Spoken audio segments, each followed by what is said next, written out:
Good morning, ladies and gentlemen. Welcome to the show. Glad to have you guys here. Today is the 7th, Tuesday, the 7th of May, 2024. Thank you for tuning in. Let's get started. Let's take a look at what's going on. What are tactical nuclear weapons, and why did Russia order drills for these tactical nuclear weapons?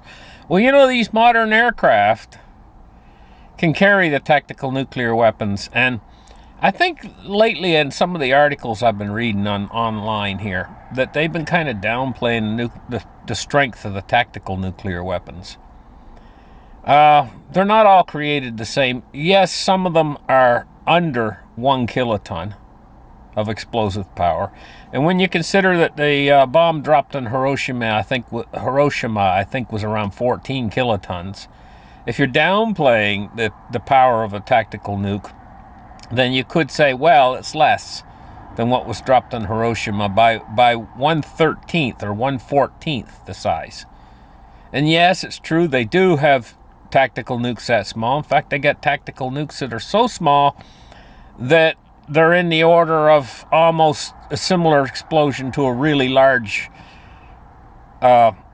conventional weapon. In fact, sometimes conventional weapons can produce mushroom clouds, similar to what a tactical nuke would. But an awful lot of these tactical nukes are not in the order of under 1 kiloton. An awful lot of them now are in the order of like much greater, like maybe 30 kilotons or something like that. You know, they can range all the way up to well, they're not as big though as the strategic nukes, which the biggest of which was the Tsar bomb, which was, I think, over 50 megatons. And see, when we're talking kilotons and megatons, an awful lot of people get confused. It goes by the order of 1,000 times more powerful. So there's 1,000 kilotons in 1 megaton. So now you can see the potential of how big a megaton bomb is, and how big the bomb that was dropped, the Tsar bomb that Russia dropped around 1961, I think it was, if I memory serves me correctly. This is very old technology, too. What did I say? In 1961, they dropped the biggest bomb the Earth's ever seen. 1961. And you know what? The pilots of the Tsar bomb, they dropped it with an airplane that took minutes to fall. It took a long time to fall from the airplane. That airplane was getting out of there as fast as they darn well could, flying away from it as fast as they could. They didn't know for sure that the airplane would be able to escape in time. So it's minutes. It's falling for minutes. The airplane's going away as fast as it can. And you know, airplanes fly pretty darn fast. And when the bomb blew up, the percussion from it, the airplane lost altitude, and they nearly lost the plane, the Russians did. The plane survived, but barely. It just barely got out of there in time. That's how big that bomb was, the Tsar bomb. So Russia defense minister said Monday that the military would hold drills involving these tactical nuclear weapons. This is the first time an exercise has been publicly announced by Moscow. And they're talking about the tactical nuclear weapons here. It says, unlike nuclear-tipped intercontinental ballistic missiles that can destroy entire cities, tactical nuclear weapons are for use against troops on the battlefield and are less powerful and have a yield as small as about 1 kiloton. But an awful lot of them are a lot bigger. It says the U.S. bomb dropped in Hiroshima during World War II was 15 kilotons. So they're saying, oh, it's 1/15 the size of what was dropped in Hiroshima. Yeah, but a lot of these tactical nukes are quite a bit bigger. And from what I heard, now, if I remember this correctly, don't quote me on this, but I heard that the tactical nukes that Belarus has are 3 times bigger than the bomb dropped on Hiroshima. Now, don't quote me on that. That's just something I heard a couple weeks ago, and I try to remember information correctly, but Maybe I didn't get it quite right. But at any rate, things are gearing up and they don't look good. Take a look at this. Where was it I wanted to show you guys here? It was... well, I must have lost that article I was going to show you. Anyway, it was concerning the things are heating up in Ukraine, and it's coming to a point now in all of this where tactical nukes are they're putting this out there because I read a paper years ago that the United States did a big study, NATO did a big study on the use of tactical nukes in a limited nuclear war. Maybe this is what's going through their minds. But how close are you if you're in a limited nuclear war and they're firing tactical nukes at one another, say the West and the East, the West being NATO and the East being Russia, two nuclear superpowers firing tactical nukes at one another.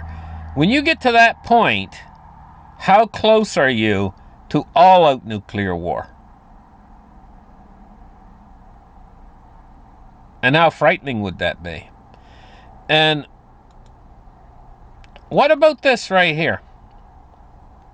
41% of Americans think civil war in the United States. Now we're talking about something entirely different, but all of these things are interrelated and connected. And 41% of Americans think civil war is likely by 2029. Are they just throwing that number out there, 2029? It says some of them say sooner amidst the chaos, sooner than 2029. Well, I'll tell you what I think about this in civil war. One of the biggest triggers, I think, that could cause a civil war in the United States of America is the time period. There's a very short little time period that comes around every 4 years where you have an election. And at the end of the election, you have what's called a transfer of power. That transfer of power is a period of time where you're at danger of a civil war breaking out. That's the period right there. Does that transfer of power go through smoothly? Now, look, 4 years ago, the transfer of power went through fairly smoothly from Trump to Biden. There's a transfer and a new administration started, and that went through fairly smoothly. But what if it doesn't? What if something happens in that transfer of power and it doesn't go smoothly, and there's like a contest over the power between the two sides? Probably the two sides represented in the election. What happens then? Now, I'm just going through what ifs. I see that as being the most dangerous period for a civil war to break out. Now, once that transfer of power is completed, and if it goes through smoothly, then the danger goes way back down again. And that's the way I see it. This is just my viewpoint on it, guys. I mean, you guys might argue and say that I'm wrong about that, and maybe I am. But that's the way I see it. Now, I'm going to tell you what. I don't know if you guys live in the States that's been getting these things, but these things are terrifying. And you know, guys know I was in one of these.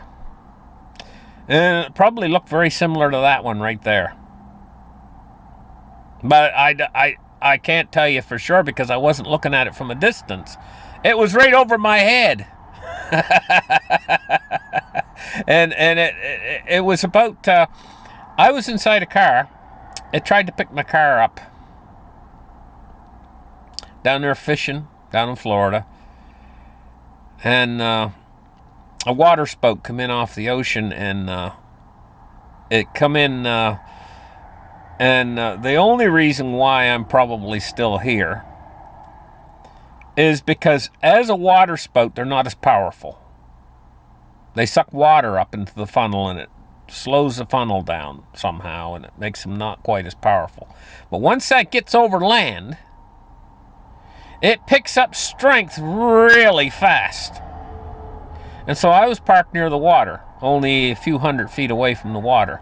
But I was in the car, and it did come off of the water and come over land. And when it got on top of my car, it was shedding that water, and it was picking up strength and becoming a real tornado. I mean, a real land tornado right over top of me. But it didn't. It tried to pick my car up, and it almost did. But that transition between waterspout and tornado was happening right on above me, and I don't think it completed the transition quite quick enough to be able to hurl my car up into the air and send me flying. But I'm going to tell you, it was picking the car up off of springs. I could feel the weight being picked up and just shaking that car and then it moved off. And I was ever so glad to see it go. But these things are terrifying. Imagine in the middle of the night and they got tornado warning, not a watch. And you know there's a big difference between a watch and a warning. So if you guys are in these zones down there, and you get a warning, that's one thing. That's bad. I mean a watch. If you get a watch, that's bad. That's one thing. It's bad. It's a watch, tornado watch. But when they send you a warning and they tell you to evacuate to the basement that's in your area, you better listen. These things are really rough. They can blow your house apart in 2 seconds. Basically explode your house in 2 seconds. And if I lived out in the Midwest out there in a tornado, what they call Tornado Alley, I'd definitely build a safe room. Nothing could stop me from building a safe room. I'd probably build it out of concrete and steel. And then I'd sleep in there. They had tornado warnings all night. I'd just crawl into my safe room and go to bed. And stay in there all night until the warnings are over the next day. Oh, these things are miserable. But anyway, it's really getting bad. Look, Storm Prediction Center right now says that they're raising the alarm, the highest severe weather risk in years. And so it's in the center of the United States right here, in around Oklahoma City. Oklahoma City's right in the center of it. It's a big blob there. Covers nearly state and a half. Almost up to Kansas City. It's a big blob right in the center of the country. And this is it's the most severe. Tornado chasers are going to be having a field day right now, going after these things, chasing them around. There's some really good videos coming out on YouTube. I'm watching them. I love to watch tornadoes. There's nothing like them. They are majestic, and they have so many different shapes and sizes. And I was watching one yesterday that some guy filmed. That was like a sidewinder. It's called a sidewinder tornado. It was sideways in the sky. Long thing, and it was like what they call roping out. Long, skinny, and it's amazing. The very end of it tipped down to the ground. It still had tremendous power. Anyway, these are really something. It was a very unusual looking tornado, and I found it fascinating. Now, this could cause an incident. An American soldier was arrested in Russia. What the heck was he doing in Russia right now? With everything that's going on. What was an American soldier doing in Russia? The Russians have accused him of stealing. Of course, they're going to accuse him of something. He's a U.S. soldier. Washington, an American soldier, has been arrested in Russia and accused of stealing, according to 2 U.S. officials. The soldier, who is not being identified, was stationed in South Korea and was in the process of returning home to the United States. Instead, officials said he traveled to Russia. The officials spoke on condition of anonymity to discuss personal details. He was detained on Thursday in Vladivostok, a major military and commercial Pacific port, on charges of criminal misconduct. The Department of State is providing appropriate consulate support to the soldier in Russia. It was unclear Monday if the soldier was considered absent without leave, or AWOL. The arrest comes less than a year after American soldier Travis King sprinted into North Korea. Honest to goodness. Well, I hope they get him home safe. Now, our silver price today is $27.36. It's down 3 cents on the day so far. So that's not much movement on silver. The gold price today is at $23.13. It's down $4.30. Not a whole lot of movement in the gold and silver market today. A small amount of movement to the downside. Taking a look at the cryptocurrency market, we're looking at Bitcoin at 63,326. So it's no movement hardly whatsoever either. Ethereum at 3080, 3080. And XRP is at 53.6 cents. And taking a look at the S&P 500 today, it's up 12 points at 5,193. So the S&P is going up some. It's going up 0.24%. The Dow's up 0.29%. It's up 112 points at 38,964. So it's almost back up to 39,000 again. Taking a look at our crude oil, it's down 51 cents at 77.97 for crude. I wonder if they're going to try. The price at the pump here hasn't moved yet at all. It's still up really high. I wonder, the price of oil's been going down a little bit. I wonder, it could give us at least a 5-cent break, for crying out loud. It's dropped that much in the last few days. It was, what was it up? It was heading toward $90. What was it, like 86, and now it's 77? So if they're paying less per barrel, they could drop a few pennies off at the pump, for crying out loud, or they don't want to do that. They're making great profits. And they don't care about us. They just want their profits. Look, if the system breaks apart, what good is all their profits going to do them? If work for everybody out there is measured in dollars, work or whatever service or whatever product they're providing is all measured in dollars, what happens if the system blows its top? Those dollars become worthless and all your work goes out the window. Everything you store away from yourself, all the nuts. And basically, if we are squirrels trying to store a nut away, and the nuts are represented by dollars, and the system breaks apart, what good is it all? It's all work for nothing. U.S. 10-year today is down 5.2 basis points. That's what hyperinflation will do, though. It's taken away the value of the nuts we store away. As we're squirrels, we've stored the nuts away for winter. It's taken away the value of them, the hidden tax of inflation. And it's going to continue during this hyperinflation. We're already in the inflation, but we're not in the actual hyperinflation quite yet. But it's coming. And it's going to take all of our, slowly. It robs you. And it makes you poor. I don't care who you are.